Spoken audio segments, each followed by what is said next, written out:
stops on frame 320. And during that time we birth a total of 5,000 particles. We've got subframe sampling turned on, so we needed the sort of extra detail that gives us in this particular effect.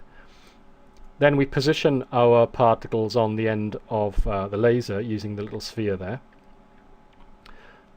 Then we set them using a speed along icon arrow, and that's just using these icons here. As you can see, these are our two different particle effects. And you can see I'm using a reverse direction, because obviously they would fly downwards into the cube. So using the reverse direction obviously fires them backwards. Then we have our forces, and you can see in this case I've actually just lumped them together because I didn't need super fine control over each force. So if I had, obviously I could split them up into separate force operators, but in this case putting them together was absolutely fine. And any kind of tweaking that I've done, I've actually done in the space warp itself rather than within using the influence value here. You can see I've got a collision spawn, and that's when the particles collide with low bounce. They spawn more particles, and that's just so that basically any sparks that come down and strike the surface again, they'll spawn more sparks, tinier sparks. So the sparks will actually break up and spatter into smaller sparks where needed. Then those sparks that have been fired outwards, they then spawn by travel, and this gives us our particle trails. And this is an effect that we've seen in other effects up to this point. And as I said in I think it was DVD 3, you've got to be very careful when you're spawning particles, because they very quickly you'll end up with massive amounts of particles in your event, because it's exponential. You know, if you've got one particle and it spawns 10, suddenly you've got 11 particles in that event, and if they spawn another 10, then you've got 110 particles in that event, and if they spawn another 10, you've got 1,100 particles, and it grows like that. So very quickly you end up with too many particles in your scene, and it can crash max.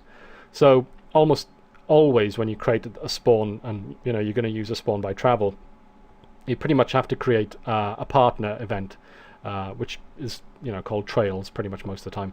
I call them trails anyway. You can give them whatever name you want to call them.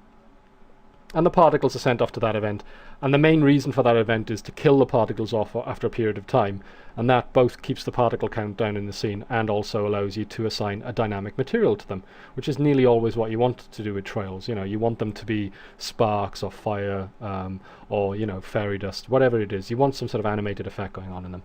So this is pretty much always the setup that I use for this. And then you can see that when the particles have flown a certain distance, these are the tips of the sparks, as it were. You can see that we delete them, and we're using a random value here. We're using 11 plus 6, so that will give us a range of from 5 to 17. That's the range that our sparks can live for. So if I turn off spawn by travel, and then if I scrub, so you can see these are actually what our sparks are really. These are the tips of the actual sparks. So if I go here now, I'll just change it to something a little bit more, a little bit rounder, let's say, and then we'll just make this a little bit brighter. There you go. So these are actually our sparks, and then obviously we've got our spawn by travel, and then if I turn that on, these create the trails that we've got. Now, you'll see here there are no shape operators in this event. And the reason for that is that I didn't actually want the tips of the sparks to create any sort of renderable geometry, and this is a common technique in particle flow as well. You've got to remember that if you don't assign geometry to a flow, then you won't have anything render in that particular event. If you do assign geometry, then that geometry will generally be inherited by events that follow from that event. So if I had assigned a sphere shape here, for instance, then this event here would have inherited it, so they both would have rendered. But because I haven't actually assigned a shape at this point, then nothing actually renders in the viewport. So if I were to actually just turn off the trails again and just render this, you'd actually get nothing rendering.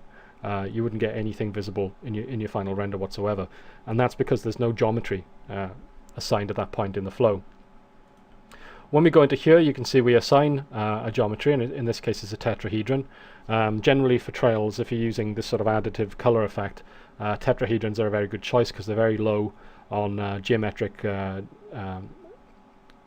basically, tetrahedron is made up of what 4 triangles, so it's only 4 polygons basically. So it's pretty much as low poly as you can ever get for a 3-dimensional object. Sometimes you may want to use spheres or cubes, whatever.